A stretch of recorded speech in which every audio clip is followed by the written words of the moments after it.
up, guys? It's Denise.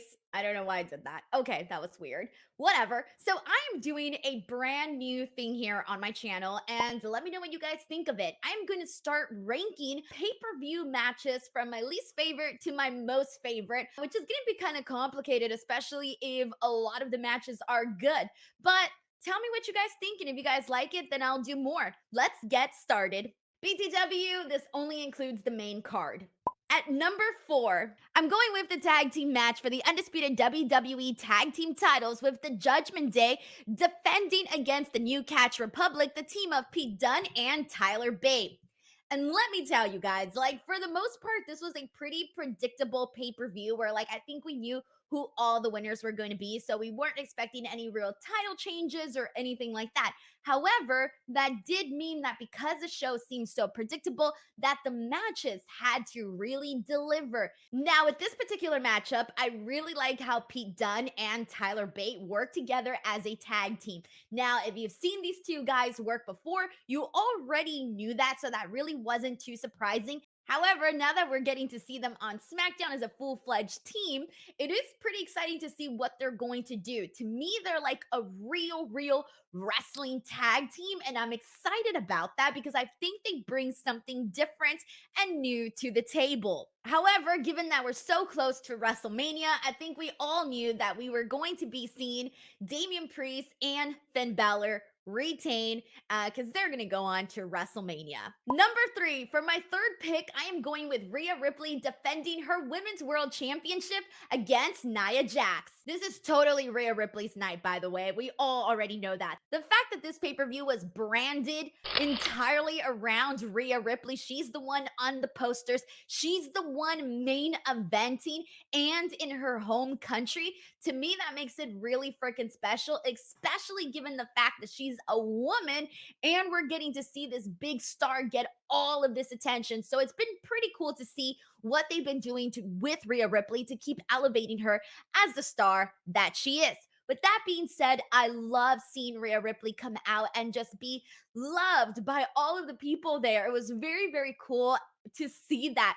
The match itself, I gotta say, definitely a little better than what I was expecting. I thought it met my expectations overall. For the most part, we had Nia Jax really dominate a lot of this match. You know, she was going in, she was attacking Rhea Ripley, really showing the size a disadvantage essentially for Rhea Ripley in comparison to Nia Jax. So it was kind of cool because then you get to see Rhea Ripley have her moments. You know, she has the comeuppance, and you see her start to show her strength by overpowering Nia Jax. Here in this photo, we're seeing her suplex her off the second rope, and that's pretty cool given the size of Nia Jax. And we saw some other really great moments. Of course, she eventually hit the riptide and got the win over Nia Jax, and getting to see her celebrate with all of her loved ones was very sweet. And now she is obviously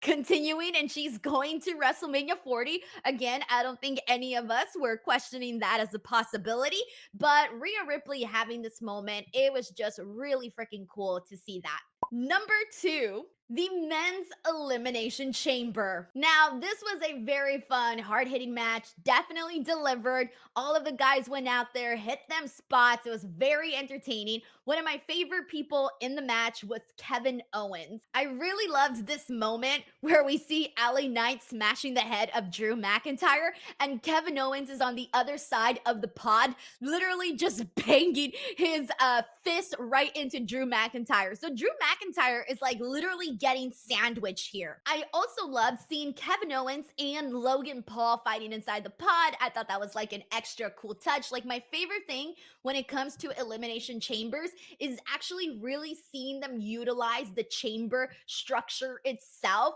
So that was freaking cool. And who can forget this moment when we saw Bobby Lashley spear Logan Paul straight to the pod. Now, this is stuff that we've seen before. People get speared through the pod door, and it always hits really hard in this match type. During this matchup, we also saw AJ Styles creep on in here and essentially cost LA Knight his big moment here. But now that means that we can possibly be seeing AJ Styles versus LA Knights at WrestleMania 40, Logan Paul found himself getting eliminated by Randy Orton. And he technically kind of got his revenge because he ended up using the brass knucks to hit Randy Orton in the face. And this allowed for Drew McIntyre to get in there and get the win over Randy Orton. And now Drew McIntyre is officially headed to WrestleMania 40, where he will be facing Seth freaking Rollins for the World's Heavyweight Championship. The one thing I'm docking points off here is the shadow that was casted over this match was kind of distracting to watch, where we would see like the light literally cover people's heads, make them look like they had all these crazy bruises on their body. I found it very distracting. So, unfortunately, that kind of impacted how I felt about the men's elimination chamber. The action was great, but because of the production mishap, it did kind of take away a little bit from the match. Now, on to my number one pick of the elimination chamber, and that is the women's elimination chamber. Guys, I am so excited with the way that things went down because tonight, my friends, was the night of